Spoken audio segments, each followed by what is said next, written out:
messieurs, bonsoir. Merci d'avoir choisi RTI1. Voici les grands titres de ce 20h. La première dame, Dominique Ouattara, célèbre les moments de Côte d'Ivoire dans la commune de Koumassi. Le ton est ainsi donné avant la fête des mères prévue ce dimanche 26 mai. La première dame a fait des dons de vivres et non-vivres d'une valeur de 210 millions de francs CFA aux mamans. Elle a salué leur courage et leur dynamisme. Après les membres du gouvernement, les parlementaires ivoiriens s'imprègnent du budget programme. Le secrétaire d'État chargé du budget a dévoilé aux députés ce nouveau mode de gestion des finances publiques qui fera son entrée en vigueur le 1er janvier 2020. Des innovations sont annoncées dans la mise en place du budget de l'État. Le dossier Vie d'ici de ce 20h est consacré à la sécurité au travail. Comment prévenir les accidents au travail?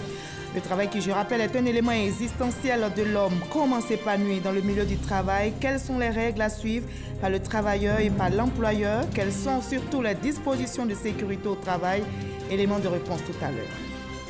La première ministre britannique Theresa May, qui a du mal à mettre en œuvre le Brexit, à savoir à faire adopter son plan de retrait de la Grande-Bretagne de l'UE, a décidé de quitter son poste. Elle démissionnera le 7 juin prochain et son remplaçant sera connu le 20 juillet. Soyez les bienvenus sur RTI1. On commence tout de suite par la traditionnelle fête annuelle dédiée aux mamans. L'édition 2019 aura lieu ce dimanche 26 mai. C'est une belle occasion d'exprimer son attachement, son affection à toutes les mères. Et la première dame, Dominique Ouattara, donne déjà le ton de cette fête à Koumassi en célébrant plusieurs moments. Vous allez le voir, elle leur a fait des dons d'une valeur de 210 millions de francs CFA. Elle a salué leur dynamisme et le rôle important qu'elle joue dans la société. Jérôme Kofi Abolin.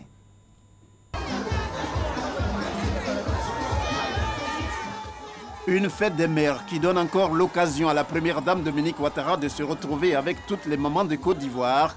L'édition 2019 de cette célébration mondiale de la gente féminine. Cette fois, c'est à travers les femmes de Koumassi, l'une des communes du district autonome d'Abidjan, que l'épouse du président Alassane Ouattara décide d'honorer les mamans de son pays en même temps qu'elle-même est honorée, surtout en sa qualité de la première des mamans en Côte d'Ivoire. Une présence que le maire de Koumassi, dans son allocution de bienvenue, ne manque pas de saluer. Madame la Première Dame,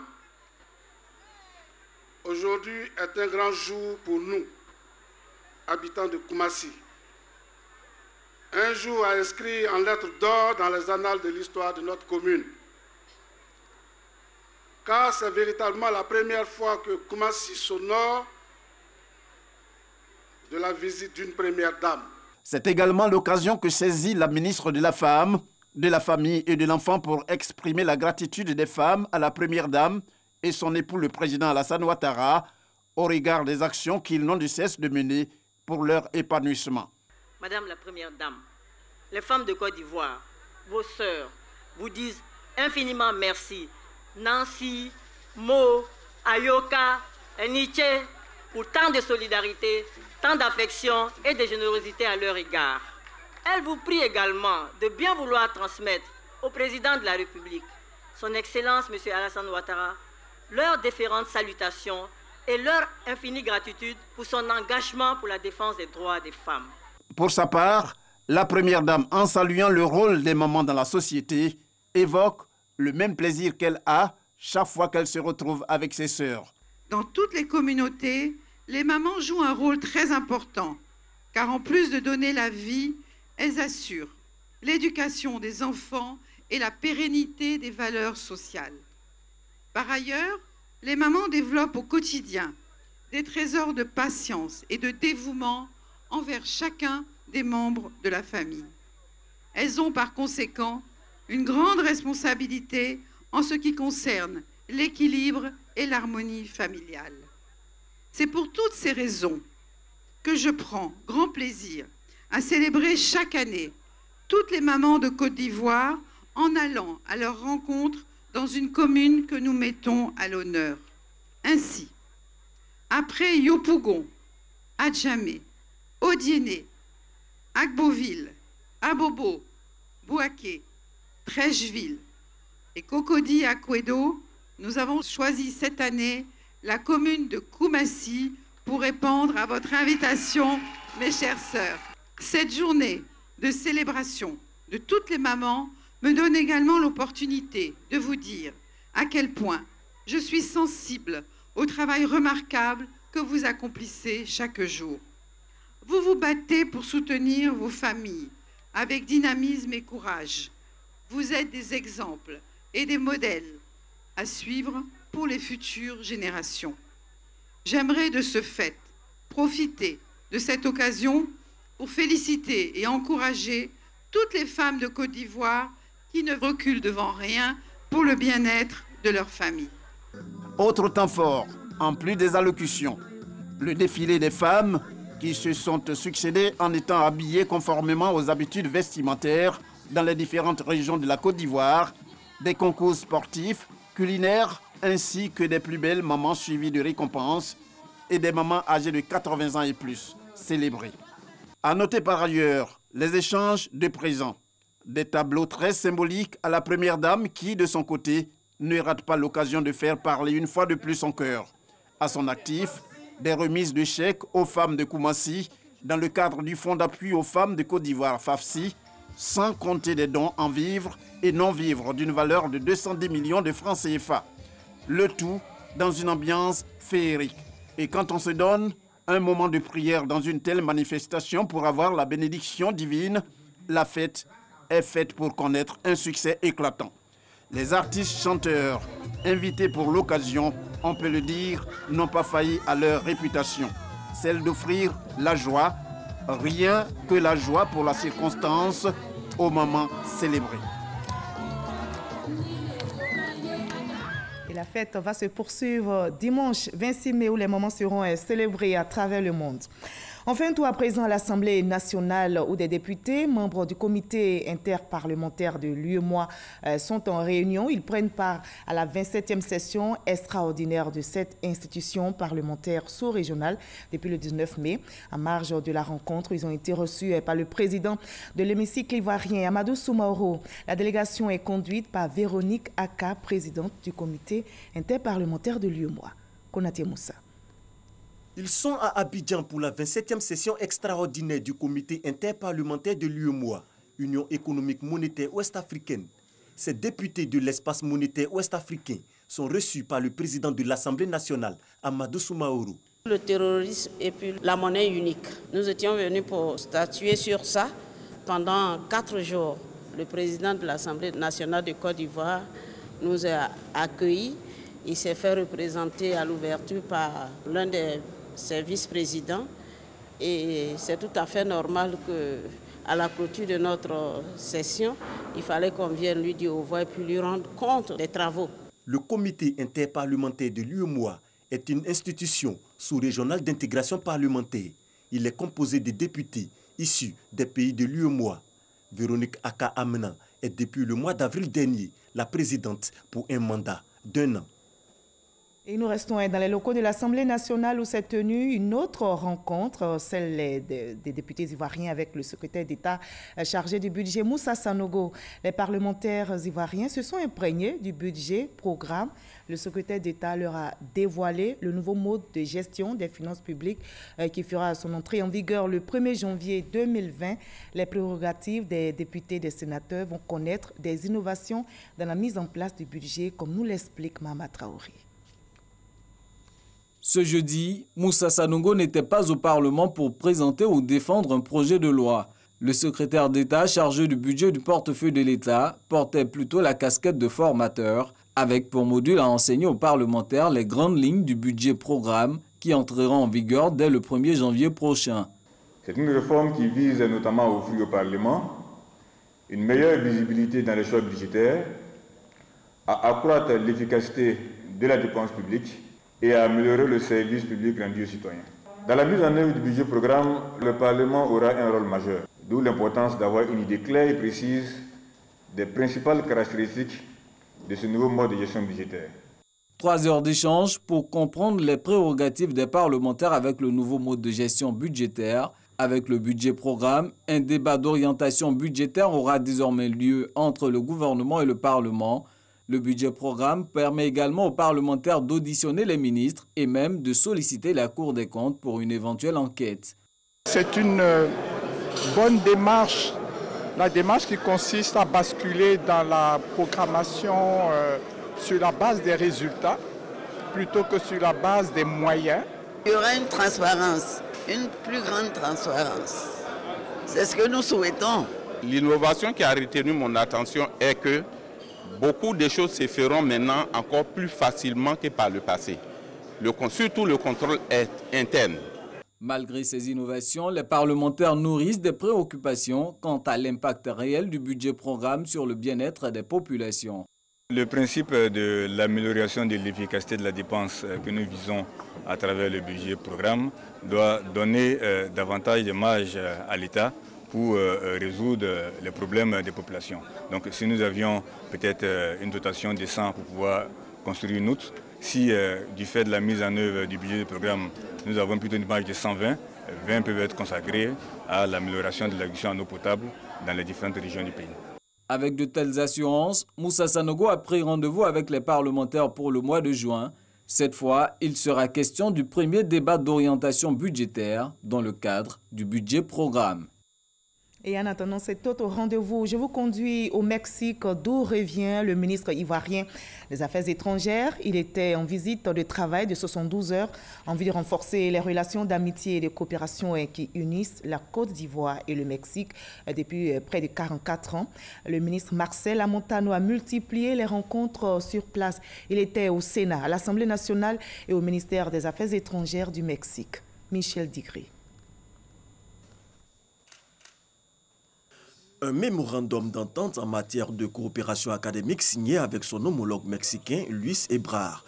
Pour le ministre des Affaires étrangères de Côte d'Ivoire, c'est un protocole qui jette les bases de la redynamisation de la coopération entre les deux États.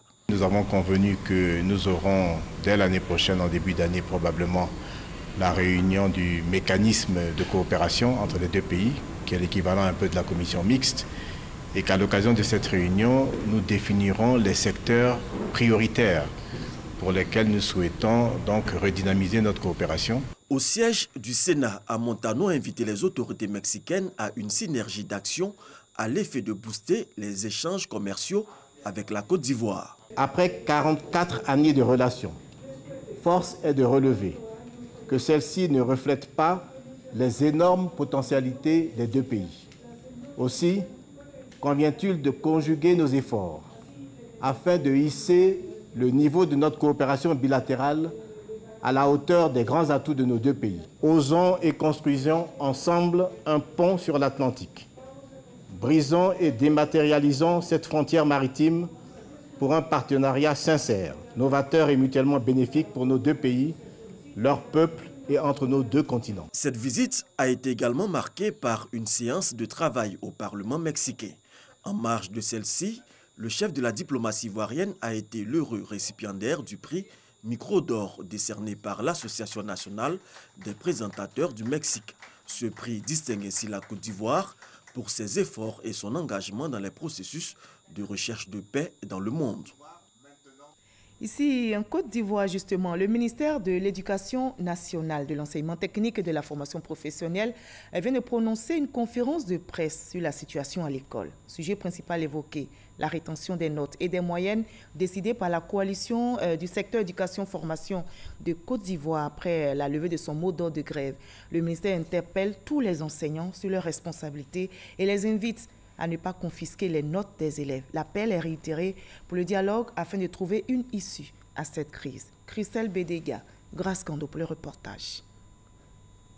Les syndicats membres de la coalition du secteur éducation-formation de Côte d'Ivoire décident de suspendre leur mot d'ordre de grève, mais avec rétention des notes. Face à cette situation, le ministère de l'Éducation nationale, de l'enseignement technique et de la formation professionnelle monte au créneau pour dénoncer cette attitude. Au regard des principes fondamentaux de la pédagogie, l'évaluation est un élément essentiel du processus de l'enseignement-apprentissage. Elle permet de mesurer, il s'agit de l'évaluation, les progrès de l'apprenant et de renvoyer à l'enseignant l'effet produit par son travail aux fins de l'améliorer si nécessaire. Le 10 ans, Ibrahima Kourouma se réfère au droit syndical. Les enseignants membres de la COSEPSI, en confisquant les notes des élèves, violent le droit syndical en ce sens que la suspension du mot d'ordre de grève devrait entraîner la reprise totale des activités d'enseignement. Cette attitude est contraire aux obligations qui pèsent sur les fonctionnaires au terme du statut général de la fonction publique qui dispose en son article 23 alinéa 2, je cite, « Le fonctionnaire doit servir l'État avec loyauté, dignité, intégrité et dévouement. Il doit consacrer l'intégralité de son activité professionnelle aux tâches qui lui sont confiées. » Le ministère de l'Éducation nationale, de l'enseignement technique et de la formation professionnelle interpelle la COSEPSI et ses membres sur leurs responsabilités afin qu'ils se ressaisissent. Il appelle également les parents d'élèves à s'impliquer davantage dans le dialogue social. Et les actions en faveur de l'école, précisément des cantines scolaires pour le bien-être des enfants s'accentuent. Le centre de protection de la petite enfance d'Anono Village dans la commune de Cocody vient justement de bénéficier d'une cantine scolaire. C'est un don d'Éric Tabat, protocole du président de la République qui s'engage ainsi à soutenir les pensionnaires. L'école qui vise l'excellence vient de célébrer ses meilleurs élèves et enseignants. Désiré Fofi, Didier Nguessan. Les 700 pensionnaires du Centre de protection de la petite enfance, CPPE, les minimes d'Anono, sont en fête. Ils célèbrent leur journée d'excellence. Le parrain, Éric Tabat, directeur du protocole du chef de l'État, offre une cantine scolaire. C'est vrai que d'autres mangent dans les classes, mais il y en a qui vont manger dehors. Et moi, je dis, bon, il faut qu'on fasse attention à ça. C'est un don du cœur et puis ça rentre dans le droit fil de ce qu'a décidé le gouvernement, c'est du social. Nous tenons à dire vraiment merci à M. Éric Tabat pour ce grand geste qu'il a fait pour les enfants. C'est une joie pour nous et pour les enfants, aussi pour les parents. Nos structures ont un triple rôle. Le rôle de protection d'abord de l'enfant, le rôle d'éducation et veille de l'enfant et le rôle de permettre au moment d'aller à l'autonomisation. Donc quand l'enfant est bien pris en charge, les mamans peuvent aller vaquer à leurs activités génératrices de revenus. En plus du bâtiment, des chaises et tables viendront meubler la cantine pour le bonheur des tout-petits. Les enfants de la grande section, la promotion sortante, ont reçu leurs diplômes et des présents. Le Centre de protection de la petite enfance prend en charge les enfants sur les plans pédagogiques, socio-affectifs, cognitifs et nutritionnels, entre autres.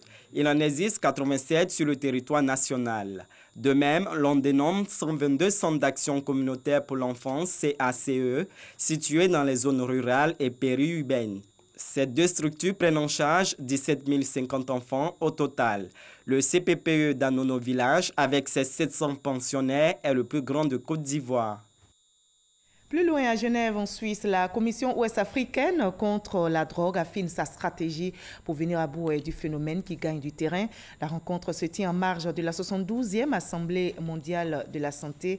Le ministre de la Santé et de l'Hygiène publique, Aka Awele, a assisté avec ses pairs de l'Afrique de l'Ouest à la réunion. Des propositions, vous allez le voir, ont été faites, comme nous le rapporte notre envoyé spécial Hamza Diaby.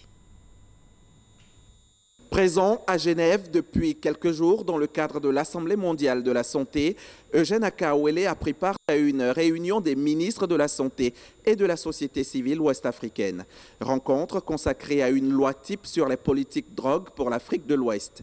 Élaborée par la Commission ouest-africaine des politiques en matière de drogue, cette loi type propose des révisions qui permettent de mettre la santé, je dirais, comme une priorité dans la politique de drogue. Deuxièmement, pour que cela puisse être réalisé, de décriminaliser la consommation et la possession de drogue. 3, de concentrer les efforts sur le crime organisé au sommet et non pas à la base. Ces propositions, la loi type les fait en pleine harmonie avec les conventions internationales. C'est une politique dite réaliste et pragmatique qui pourra protéger les populations en termes de santé et en termes de sécurité. Pour le ministre ivoirien de la Santé, elle est bienvenue. Cette loi est un outil qui doit être à la disposition des différents gouvernements et être donc bien encadré pour permettre de disposer de tout un contexte afin de mener la lutte, pas dans le sens de la répression seulement, mais il faut pouvoir éduquer les jeunes, il faut pouvoir sensibiliser, il faut informer et il faut agir surtout dans un cadre régional. Parce que la drogue, ça circule. La commission ouest-africaine des politiques en matière de drogue est présidée par Olusegun Obasanjo, l'ancien chef d'État nigérian. À l'issue de la rencontre, le ministre Akaowele est reçu par le directeur général de l'OMS, Tedros Ghebreyesus. Au centre des échanges, la coopération en matière de santé entre la Côte d'Ivoire et l'institution. La ministre gabonaise de la Pêche et de la Mer était en Côte d'Ivoire. Elle a visité le port de pêche d'Abidjan en compagnie de son homologue ivoirien des ressources animales et halieutiques, Kobena Kwasi Adjoumani. Elle est venue s'inspirer de l'organisation et du mode de gestion qui ont fait du port d'Abidjan le premier port tonnier d'Afrique, un modèle qu'elle compte d'ailleurs reproduire dans son pays au Gabon. Jean-Luc Bangbo.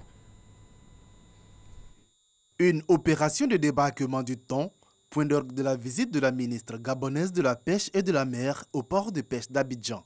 Priscan Lenko n'a pas caché son enthousiasme devant le dynamisme de l'activité sur cette plateforme. La Côte d'Ivoire est réputée dans non seulement la transformation du thon, mais également elle détient des usines, des industries qui peuvent transformer ce thon. Le Gabon, c'est 800 km de côte ou un peu plus de 800 km de côte et c'est beaucoup de ressources halieutiques qui jusque-là n'ont jamais été débarquées dans le port de Libreville. En venant m'inspirer du modèle ivoirien, fort de son expérience, de sa maturité, je pense pouvoir faire quelque chose pour le camp du gouvernement gabonais. La ministre gabonaise de la Pêche et de la Mer a également visité les 2 conserveries de thon. Celles-ci produisent 60 000 tonnes de boîtes de conserve et emploient 15 000 personnes. Nous aussi, nous irons voir ce qui est fait au Gabon et peut-être même aussi nous inspirer de leur exemple. On dit qu'il y a beaucoup de poissons au Gabon, mais du point de vue de la population, nous sommes plus nombreux qu'eux. Nous avons besoin aussi de faire venir du poisson du Gabon en Côte d'Ivoire. Avant sa visite sur le terrain, la ministre gabonaise a échangé avec le directeur général du port autonome d'Abidjan sur le projet de modernisation et de réhabilitation du port de pêche. Des réalisations qui ont permis de booster le trafic des produits de mer. En 2018, ce sont 930 000 tonnes de produits de mer qui ont été traités, dont plus de 350 000 tonnes de thon, ce qui fait d'Abidjan le premier port tonnier d'Afrique. Je vous propose maintenant la réaction du ministère de la Culture et de la Francophonie sur la situation du Burida. Je rappelle qu'en novembre 2018, suite à une saisine par un collectif d'artistes sur la gouvernance au Burida, l'inspection générale de l'État a engagé un audit aux fins de vérification des allégations mentionnées. La réaction du ministère de la Culture et de la Francophonie vous est résumée par Issa Tchonoyeo. Le ministre de la Culture et de la Francophonie tient à rappeler les artistes de notre pays au calme et à la retenue. Il les informe qu'indépendamment des résultats de l'audit, le Burida, Bureau ivoirien du droit d'auteur, est un organisme dont le fonctionnement est encadré par des mandats et des échéances. Il s'agit de l'Assemblée générale, du Conseil d'administration et de la Direction générale dont les mandats respectifs arrivent à échéance en juillet, août et septembre 2019. Dans cette optique, le ministre a rappelé au conseil d'administration et à la directrice générale le chronogramme suivant conformément au décret numéro 2015-271 du 22 avril 2015 fixant les attributions, l'organisation et le fonctionnement du Burida. Du 15 au 30 juillet 2019, renouvellement des collèges pour la constitution des membres de l'Assemblée générale. Du 15 au 30 août 2019, élection des membres du conseil d'administration. Septembre 2019, nomination du directeur général. Octobre 2019, première réunion budgétaire du nouveau conseil d'administration. Afin de réaliser ces différentes opérations dans la paix et la cohésion, le ministre a informé le conseil d'administration et la direction générale de sa décision de faire précéder la tenue de l'Assemblée générale par l'organisation des journées de concertation de l'ensemble des artistes. À cet effet, un comité des sages pour le pilotage et l'organisation de ces journées sera créé et mis en place les jours prochains. Le ministre de la Culture et de la Francophonie, Maurice Kouakou Bandama, s'est compté sur l'engagement de toutes et de tous pour le retour définitif de la paix et de la cohésion à l'issue de ces différentes échéances. On en arrive à notre dossier VDC de ce 20h consacré à la sécurité au travail. Comment prévenir les accidents au travail? Comment s'épanouir dans le milieu du travail? Quelles sont surtout les règles à suivre par le travailleur et par l'employeur? Quelles sont les dispositions de sécurité au travail? Les employeurs et employés, quel rapport? Réponse dans ce dossier VDC signé Eugène Atoubi.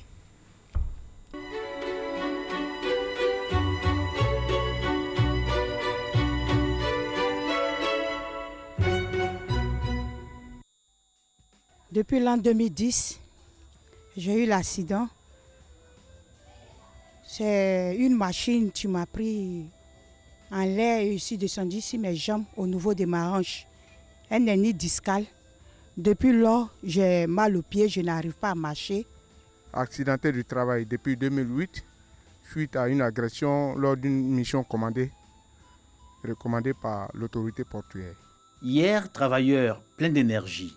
Aujourd'hui, Huguette et Hubert sont devenus respectivement accidentés de travail et malades professionnels. Ils bénéficient d'une couverture médicale totale grâce à la Caisse nationale de prévoyance sociale qui leur verse une rente au regard du Code du travail. L'accident du travail, il est défini comme tout accident qui survient sur le lieu du travail ou du fait du travail. Donc tout accident qui peut survenir dans ce cadre-là est considéré comme accident du travail et on parle dans ce cas d'accident de trajet qui survient aux travailleurs. Donc tout ça c'est pris en compte dans le cas des accidents de travail. Les accidentés de travail et malades professionnels bien organisés sont réunis dans un cadre d'expression, la Fiat M3P. Cette fêtière joue un rôle important pour le réarmement moral nécessaire des accidentés de travail et malades professionnels en cessation d'activité, de sorte à pouvoir s'insérer dans le tissu socio-économique. Siège de la CNPS au plateau. La Fiat M3P participe à un panel sur la fonction sécurité en entreprise. Pour les accidentés de travail et malades professionnels encore en activité, pareille rencontre est occasion à capitaliser. Nous avons beaucoup de jeunes qui arrivent au travail, qui ne sont pas forcément sensibilisés sur les questions de santé et sécurité au travail. Beaucoup de seniors sont maintenus en milieu de travail et ils ont des risques qui leur sont propres, qu'il faut pouvoir gérer. C'est l'occasion de se projeter dans l'avenir du travail afin d'élaborer de nouvelles stratégies de prévention. Nous faisons beaucoup de sensibilisation parce que les travailleurs ne sont pas toujours conscients du fait que le milieu du travail représente un risque pour eux. Pour nous en faire une idée claire, direction Mbadon, village nouveau quartier dans la commune de Cocody. De lundi à samedi, maçons, ferrailleurs, peintres, plombiers, électriciens et menuisiers sont à la tâche. Ont-ils seulement idée de la responsabilité de leur employeur et de leur droit à travailler dans les conditions de sécurité et de santé au travail? Seule certitude, ces ouvriers ont besoin d'argent. Quand la semaine finit, en tout cas, on donne ce qu'on a à donner, on les donne normalement leur main-d'œuvre. On a les échafauds métalliques, voilà, qui est bien garanti, en tout cas qui est bien positionné pour faire le crépissage, en tout cas en toute sécurité. Je me suis engagé dans le domaine de menuiserie maintenant, ça fait au moins 5 ans maintenant. On est protégé quand même, on n'a jamais eu d'accident de travail, ça arrive, mais par la grâce de Dieu, ça n'y a jamais arrivé, quoi. Pourtant, ce qui est vu dans nombreux milieux professionnels révèle que c'est dans une situation d'exposition permanente aux dangers et risques divers que le travailleur se trouve poussé. Réalité troublante à Boubou. Nous avons sillonné plusieurs garages. Dans ces milieux de travail encore englués dans l'informel, la problématique de la sécurité et de la santé au travail est abordée sous un prisme bien différent. On n'a pas des blouses, des chaussures de sécurité, on travaille comme ça. C'est que c'est pour notre sécurité, mais si on n'a pas les moyens. Quand les moyens ne sont pas là, ces équipements-là, où il faut les avoir? Les petits moyens qui est à notre position, c'est avec ça que nous pouvons pouvoir se débrouiller, puisque nous sommes tous dans l'informel. Personne ne vient à notre aide. Donc quand c'est comme ça, là, vraiment c'est difficile. Les drames sur les lieux de travail sont nombreux. La Caisse nationale de prévoyance sociale indique que le secteur privé enregistre en moyenne 7000 cas d'accidents de travail et 30 cas de maladies professionnelles par an. Ce n'est pas faute d'un engagement de l'État à prendre la question à bras-le-corps. Notre pays a intégré dans son code du travail des dispositions pertinentes visant la réduction des risques professionnels. Au plan institutionnel, l'inspection de la santé et de la sécurité au travail et l'inspection générale du travail veillent à l'application de la législation et de la réglementation en sécurité et en santé sur le lieu du travail. Chaque minute, 604 travailleurs sont victimes d'un accident de travail dans le monde. Employeurs et leurs associations, travailleurs et leurs syndicats sont appelés à se mobiliser pour mettre en application les textes de loi relatifs à la sécurité et à la santé au travail en Côte d'Ivoire. Voilà, sécurité et santé au travail, un dossier signé Eugène Atoubé. Ce communiqué du district autonome d'Abidjan qui vient de nous parvenir, le gouverneur du district autonome d'Abidjan porte à la connaissance des populations abidjanaises que les opérations d'inhumation dans le cimetière de Williamsville seront temporairement suspendues à partir du 8 juin 2019. Cette décision s'explique par le fait que ce cimetière en service depuis 1968 a aujourd'hui atteint la limite de ses capacités d'accueil, ce qui nécessite d'importants travaux de rénovation. Cette mesure de fermeture ne concerne pas les opérations d'inhumation en terrain réservé. Toutefois, les cimetières d'Abobo et de Yopougon restent ouverts. On va terminer par la Grande-Bretagne où la Première ministre Theresa May, qui a du mal à mettre en œuvre le Brexit, à savoir à faire adopter son plan de retrait de la Grande-Bretagne de l'Union européenne, a décidé de quitter son poste. Elle démissionnera le 7 juin prochain et son remplaçant sera connu le 20 juillet 2019. Fin de ce 20h. Merci à vous tous de votre aimable attention. À 23h, retrouvez Abdoulaye Koné pour le dernier journal. Moi, je vous dis à demain 20h.